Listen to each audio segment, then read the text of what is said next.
शीला का पति रामू रोज रात नशे में धुत होकर लौटता था और उसके बेटे रोहन के साथ मारपीट करता। करमजली कहाँ मर गई? कितनी बार कहा है, जैसे ही मेरे आने का समय हो दरवाजा खोल दिया। कभी भी दरवाजा को खोलती नहीं है और मुझे यूं ही खड़े होकर चिल्लाना पड़ता है। ऐसा बोलकर वह जोर जोर से दरवाजा पीटने लगा। शीला छोले कुलचे का ठेला लगाती थी। वह जो भी कमाती उसे भी रामू छीन लेता था।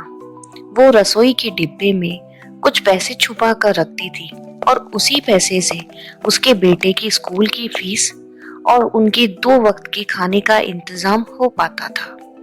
रामू को नशे के साथ जुए की लत भी लग चुकी थी। एक दिन जब वो जुए में पैसे हार गया तो घर आया। ओ शीला, मुझे कुछ पैसे चाहिए। तेरे पास जितने भी बचे हुए पैसे हैं चुपचाप मुझे दे दे। बता, तूने कहाँ पर पैसे छुपा कर रखे हैं? ऐसा कहकर वह घर से बर्तन और सामानों को उथल पुथल करने लगा। मेरे पास कोई भी पैसे नहीं है। जितने भी पैसे थे वो सब तुम्हें दे दिए। मैं पूरे दिन भर में जो भी कमाती हूँ तुम उसे एक शाम में ही खर्च कर देते हो। कहाँ से लाऊं मैं इतने पैसे? अब तो मैं थक चुकी हूँ। तभी अचानक जिस चावल के डिब्बे में उसने पैसे छुपा कर रखे थे वो एकदम से नीचे गिर गया और उसमें से पैसे बाहर आ गए। रामू ने पैसे ले लिए और शीला उसके पैरों में गिर पड़ी। नहीं नहीं, मत लेकर जाओ मेरे पैसे। मैंने बड़ी मुश्किल से इन्हें जोड़ा है। अगर तुम इन्हें भी ले गए तो मैं कैसे अपने बेटे की फीस जमा करा पाऊंगी? भगवान के लिए ये पैसे छोड़ दो, इन्हें मत लेके जाओ। तुम्हें भगवान का वास्ता। लेकिन रामू ने उसको जोर से ठोकर मारी और वहां से चला गया। अगले ही दिन 3-4 गुंडे शीला के ठेले पर आए। ए सुन, तेरे पति ने मुझसे जुए में पैसे हारे हैं और उसने मुझे कहा था कि अगर वो रकम नहीं लौटा पाई तो मैं उसका ठेला ले जाऊं। इसीलिए अब मैं ये ठेला लेने आया हूँ। भैया, मैं ये ठेला आपको नहीं दे सकती। अगर ये भी आप ले गए तो मैं कैसे अपनी कमाई कर पाऊंगी और कैसे मैं अपने परिवार का पेट भर पाऊंगी? आप मुझे कुछ दिनों की मोहलत दे दीजिए भैया। मैं कैसे भी करके आपके पैसे लौटा दूंगी। पर उन गुंडों ने उसकी एक ना सुनी।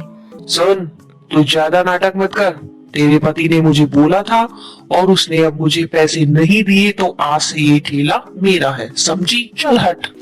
ऐसा बोलकर वो गुंडे शीला का ठेला उठाकर ले गए। शीला बेचारी रोती हुई अपने घर पहुंची। इतनी बेबस थी कि अपनी तकलीफ किसी को कह भी नहीं सकती थी। उसने अपने बच्चे को सुबह का जो बचा कुचा ठंडा खाना था वही खिलाया और रोते रोते न जाने कब उसकी आंख लग गई। तभी अचानक पड़ोस का रमेश आया। शीला भाभी, जल्दी चलो।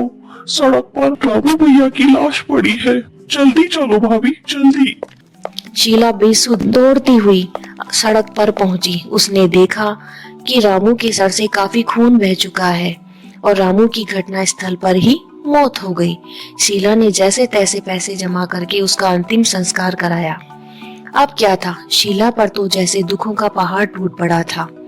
हे प्रभु, मेरा पति तो वैसे ही जुए में मेरी सारी कमाई हार चुका है। अब जो बचे कुचे पैसे थे वो भी मेरे खर्च हो गए। हे प्रभु, मुझे इतनी हिम्मत दीजिए कि मैं अपने बेटे को पढ़ा लिखा कर बड़ा आदमी बना सकूं और हम 2 वक्त की रोटी आसानी से जुटा पाए। सहायता कीजिए प्रभु। वह संभली और उसने हिम्मत करके अपने जीवन की एक नई शुरुआत की। उसने सड़क के किनारे पर ही बैठकर छोले कुलचे बेचना शुरू किया। लोगों को उसके छोले कुलचे तो पहले ही पसंद थे और धीरे धीरे लोग बड़े चाव से उसके कुलचों को और ज्यादा खाने लगे। ये सब भगवान की कृपा थी और उसने पैसे जुटाकर अपने लिए एक नया ठेला भी खरीद लिया जिसका नाम था गरीब छोले कुलचे वाली। धीरे धीरे उसने पनीर कुलचे, बेसन कुलचे, मसाला कुलचे, तरह तरह के कुलचे भी बनाने शुरू कर दिए और देखते ही देखते ये गरीब छोले कुलचे वाली के नाम से वह जगह जगह पर प्रसिद्ध हो गई।